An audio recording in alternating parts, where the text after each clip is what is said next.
Hi guys, welcome to another video. तो अभी हम इन्वेस्टमेंट बैंकिंग के सारे क्वेश्चन डिस्कस करने वाले हैं, कैसे काम करते हैं, जो आपको हेल्पफुल रहेंगे इन्वेस्टमेंट बैंकिंग की जॉब लेने के लिए। तो देखो, अकाउंटिंग क्या होता है। अकाउंटिंग फाइनेंशियल्स का बेस है पूरा। इसी के बेसिस पे पूरी financial statement and apart from that आपकी जो फाइनेंस की इंडस्ट्री वो चलती है। अकाउंटिंग के क्या है, अलग अलग क्वेश्चन पूछे जाते हैं। एक तो आपके बेसिक होते हैं और एक दूसरे एडवांस होते हैं।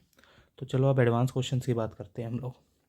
तो सबसे पहले आपका क्वेश्चन आ गया कि कैसे आपकी जो गैप की अकाउंटिंग है डिफरेंट होती है टैक्स अकाउंटिंग से। जो आपके गैप होते हैं वो कैसे डिफरेंट होते हैं टैक्स अकाउंटिंग से। तो गैप क्या है, एक्यूरेट बेस्ड है। टैक्स क्या है, कैश बेस्ड है। गैप यूज़ करता है स्ट्रेट लाइन डेफिनेशन मेथड और फ्यू दूसरे मेथड्स भी, सम ऑफ पार्ट्स वगैरह। अकाउंटिंग क्या है, डिफरेंट है इस केस में। टैक्स अकाउंटिंग एक्सेलरेटेड डेप्रिसिएशन देखती है। गैप आपका ज़्यादा कॉम्प्लेक्स होता है और ज़्यादा एक्यूरेट होता है, ट्रैक करता है एसेट्स एंड लाइबिलिटीज़ को।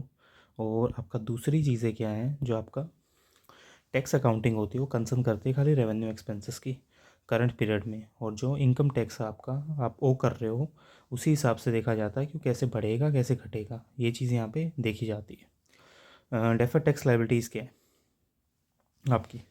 डेफर्ड टैक्स लाइबिलिटी जनरली आपकी कंसिडर की जाती है कैसे। तो देखो, कैसे आपका राइज कर रहा है ये चीज़ यहाँ पे देख रहे हैं डेफर्ड टैक्स लाइबिलिटीज़ को। जैसे आपका टेम्परेरी डिफरेंसेस है, कंपनी कितना डिडक्ट कर रही है आपके कैश टैक्स पर्पज़ के लिए और कितना वो डिडक्ट करेगी बुक टैक्स पर्पज़ के लिए, वो चीज़ यहाँ पे देखी जाती है। ठीक है, ये जनरली एक आपका टेम्परेरी डिफरेंस आता है। लेट्स से कंपनी 100 रुपये आपके डिडक्ट कर रही है, किसके लिए, कैश टैक्स पर्पज़ के लिए। और बेसिकली आपके बुक टैक्स में जो बन रहा है आपका वो 90 रुपये अमाउंट बन रहा है। तो जो 10 रुपये का डिफरेंस आएगा वो आपका इसी केस में डेफर्ड होता है। ठीक है, जो डेफर्ड टैक्स लाइबिलिटी अराइज होती है, जो आपका टैक्स एक्सपेंस होता है इनकम स्टेटमेंट में, लेकिन एक्चुअली आपने पे नहीं किया। आपने टैक्स का एक्सपेंस कर लिया इनकम स्टेटमेंट के अंदर, आपने टैक्स पेड दिखा दिया, ठीक है, 10 रुपये, लेकिन ये एक्चुअल में कहीं भी पे नहीं है। तो वो चीज़ क्या है आपकी यहाँ पे आती है। डेफर्ड टैक्स एसेट होता है जब आपका पे किया जाता है कैश में, लेकिन में एक्सपेंस नहीं किया जाता इनकम स्टेटमेंट में। बेसिकली आपका टैक्स राइज होता है जो आपने कैश में कोई भी अमाउंट है पे कर दी, लेकिन वो एक्सपेंस नहीं की जा रही इनकम स्टेटमेंट में, तो डेफर्ड टैक्स एसेट आती है। देखो, मोस्ट कॉमन होता है एसेट राइट अप के साथ, राइट डाउन के साथ M&A डील्स में। जो एसेट राइट अप है वो प्रोड्यूस करते हैं डेफर्ड टैक्स लाइबिलिटी को, और जो राइट डाउन है वो प्रोड्यूस करते हैं डेफर्ड टैक्स एसेट्स को। तो ये चीज़ यहाँ पे देखी जाती है। और DTA आपका राइज ही तब होता है पूरा का पूरा जब आप यहाँ पे चीज़ें करोगे। जैसे आपने DTA अगर आपको देखना है, अब DTA कैसे राइज होगा, सिंपल सी बात है।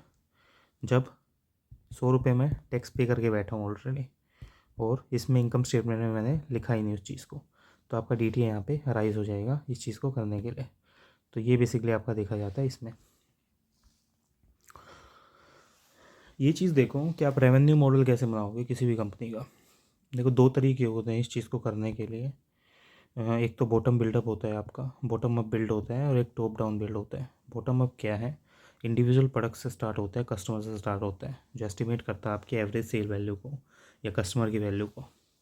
ग्रोथ रेट आपकी सेल में या सेल वैल्यू में, ये सारी चीज़ टाइप की जाती है एक साथ।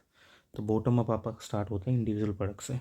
इंडिविजुअल आपका कितना प्रोडक्ट बढ़ रहा है, किस हिसाब से बढ़ रहा है, वो चीज़ यहाँ पे देखी जाती है, जो एस्टिमेट करता है कि आपकी एवरेज सेल वैल्यू क्या है यहाँ पे और कस्टमर की वैल्यू कितनी है।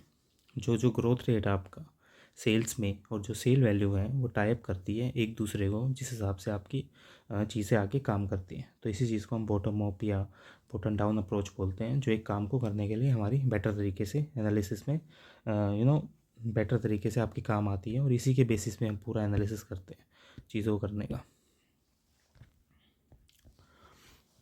टॉप डाउन आपकी सिंपल से नाम से पता चल रही है, ऊपर से नीचे जो अप्रोच आती है तो वो चीज़ आपकी टॉप डाउन होती है। बिग पिक्चर में आप देखते हैं उसको ओवरऑल साइज़ मार्केट में, जिस हिसाब से, और एस्टिमेट करती है कंपनी के मार्केट शेयर को कितना वो चेंज हो रहा है कमिंग ईयर्स में और कैसे वो मल्टीप्लाई कर रहा है उसके रेवेन्यू को, जिस हिसाब से आप ये चीज़ें करते हो।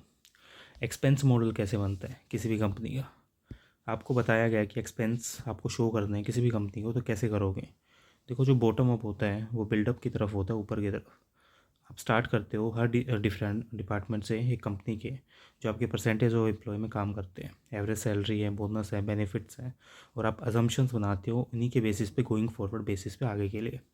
यूजुअली आप एज्यूम करते हो जो नंबर ऑफ एम्प्लॉयज़ हैं वो टाइड करते हैं रेवेन्यू को, और जो ग्रोथ रेट्स हैं आपके सैलरी के, बोनस के, बेनिफिट्स के, दूसरे मैट्रिक्स से वो ऐसे काम करते हैं।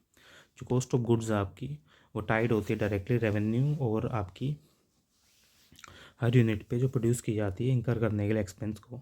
और जो दूसरी आइटम्स है जैसे रेंट हो गया, कैपिटल एक्सपेंडिचर हो गया, मिसलेनियस एक्सपेंसेस हो गए, ये लिंक होते हैं या तो कंपनी के इंटरनल प्लान से बिल्डिंग करने के लिए एक्सपेंशन प्लान्स को, या basically revenue to simple model के लिए। तो ये अलग अलग चीज़ें यहाँ पे देखी जाती हैं इस चीज़ को करने के लिए, जो बेटर तरीके से आपके काम आती है इन्वेस्टमेंट बैंकिंग में। अलग अलग क्वेश्चंस और अलग अलग मेथड्स देखने के लिए जो एक बेटर आपका मेथड है एक चीज़ को करने का।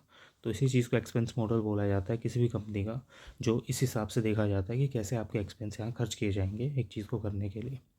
जनरली इसी चीज़ को कॉस्ट ऑफ गुड्स को सोल्ड आपकी टाइड होती है आपके रेवेन्यू से, और हर यूनिट आपकी देखी जाती है किस हिसाब से देखनी है यूनिट प्रोड्यूस में, और किस हिसाब से इंकर करने हैं एक्सपेंसेस को। तो ये चीज़ यहाँ पे आपकी जनरली मेंशन की जाती है चीज़ों को करने के लिए। मिलते हैं नेक्स्ट वीडियो में for the more updates. Channel subscribe कर लो फॉर द मोर कंटेंट।